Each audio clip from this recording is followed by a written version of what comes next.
नमस्कार, स्वागत है आपका प्रदेश तक में। मैं हूं आपके साथ रीना। मध्य प्रदेश के विंध्य इलाके में राहुल गांधी का चुनावी दौरा। विंध्य में बीजेपी के साथ साथ कांग्रेस भी अपनी पूरी ताकत झोंक रही है। चुनाव की तारीखों का ऐलान होने के बाद दोनों ही पार्टियां फुल एक्शन मोड में नजर आ रही हैं। आचार संहिता लगते ही इन पार्टियों ने जीत की तैयारी शुरू कर दी है। विंध्य के इस चुनावी रण में यह कांग्रेस की पहली बड़ी सभा है। कांग्रेस ने इस सभा को लेकर बड़े पैमाने पर तैयारी की है। इसके जरिए कांग्रेस मिशन मध्य प्रदेश का शंखनाद और विंध्य की 30 सीटों को साधने की कोशिश करेगी। मध्य प्रदेश में 17 नवंबर को होने वाले मतदान से पहले कांग्रेस ने विंध्य क्षेत्र को चुना है। कांग्रेस इस सभा के जरिए एक तीर से 3 निशाने साधने की कोशिश कर रही है। राजनीतिक जानकार कहते हैं कि शहडोल के जिस व्यवहारी में यह सभा हो रही है वो क्षेत्र पूरे विंध्य का सेंटर है, इसलिए इस क्षेत्र को कांग्रेस नजरअंदाज नहीं कर सकती। बता दें कि भारतीय जनता पार्टी ने 2 माह पहले ही अपने दिग्गजों को मैदान में उतार दिया था। शहडोल संभाग की बात की जाए तो मुख्यमंत्री शिवराज सिंह चौहान का पिछले 2 माह में 3 से 4 बार दौरा हो चुका है। इसके अलावा कई दिग्गज यहां की 8 विधानसभाओं में मतदाताओं के बीच जगह बनाने के लिए दौरे कर चुके हैं। तो वहीं कांग्रेस ने भी राहुल गांधी के दौरे के साथ शहडोल संभाग में शुरुआत कर दी है। मध्य प्रदेश के शहडोल पहुंचे कांग्रेस नेता राहुल गांधी ने चुनावी सभा की। शहडोल स्थित व्यवहारी में राहुल गांधी ने भारतीय जनता पार्टी पर गंभीर आरोप लगाए।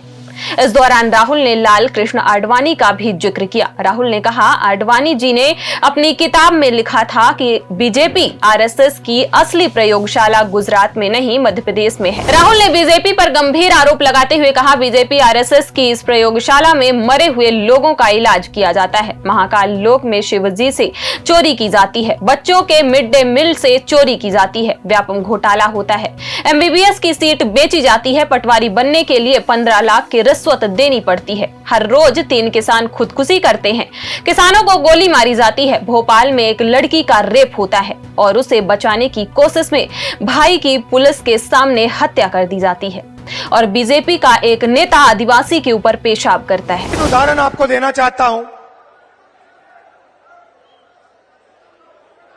बीजेपी की लेबोरेटरी में मरे हुए लोगों का इलाज किया जाता है और उनका पैसा चोरी किया जाता है।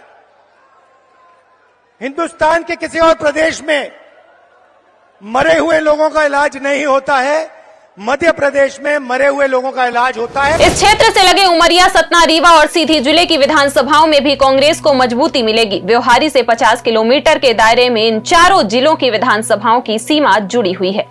यह इलाका सीधी संसदीय सीट से भी लगता है और सीधी जिले में ही पेशाब कांड हुआ था, जो पूरे देश में सुर्खियों में रहा है। तो वहीं कांग्रेस इसे बड़ा मुद्दा बनाकर चल रही है। इस स्थान पर जनसभा करना कांग्रेस के लिए ट्रंप कार्ड हो सकता है, क्योंकि पीएम मोदी भी शहडोल में चुनावी सभा कर चुके हैं। पहले यह क्षेत्र कांग्रेस का गढ़ था, इस क्षेत्र में अब भाजपा है। इस क्षेत्र में सभा करके कांग्रेस मध्य प्रदेश के आदिवासी समुदाय को साध सकती है। बता दें कि मध्य प्रदेश में 47 सीटें आदिवासियों के लिए आरक्षित हैं। वहीं आपको बता दें कि पिछले चुनाव में कांग्रेस को इन क्षेत्रों में मत प्रतिशत में गिरावट का सामना करना पड़ा था। यही कारण है कि राहुल गांधी के जरिए अब इस क्षेत्र में कांग्रेस मजबूती के साथ तैयारी कर रही है। ऐसा माना जा रहा है कि कांग्रेस विंध्य में जोर मारकर वापसी की रणनीति पर काम कर रही है। वहीं अगर पिछले आंकड़ों की बात करें तो 2018 में विंध्य की 30 सीटों में से 24 सीटें भाजपा को मिली थी, कांग्रेस को 6 सीटें ही मिली थी। तो वहीं 2013 में 30 सीटों में से 16 भाजपा को मिली थी, 12 सीटें कांग्रेस को मिली थी। अगर बात 2008 की करें तो 2008 में 20 सीटों में से 24 भाजपा जीती थी, तो कांग्रेस के पाले में 2 सीटें ही गई थी। विधानसभा चुनावों को देखते हुए राहुल गांधी और प्रियंका गांधी ने मध्य प्रदेश के सियासी हालातों पर सीधी नजर बनाए रखी है। प्रियंका गांधी ग्वालियर और जबलपुर में दौरे कर चुकी हैं। वहीं राहुल गांधी भी दूसरी बार मध्य प्रदेश के दौरे पर आ रहे हैं। राहुल गांधी रैलियों के जरिए चंबल और मालवा, निमाड़ को साधने की कोशिश में है। बता दें कि शहडोल के व्यवहारी से राहुल गांधी सतना में भी जनसभा को संबोधित करेंगे। अब देखना यह होगा कि विंध्य में इन दोनों ही पार्टियों की विंध्य को साधने की कोशिश कितनी कारगर साबित होती है। फिलहाल इस खबर में बस इतना ही। जल्द फिर मिलेंगे कुछ और खबरों के साथ। देश, दुनिया और अपने आसपास की ताजा तरीन वीडियो को देखने के लिए प्रदेश तक को लाइक करें, फॉलो करें और YouTube पर सब्सक्राइब करें और बेल आइकन को दबाना ना भूलें। साथ ही ऐसी ताजा अपडेट के लिए pradesh tak.com पर विजिट करें।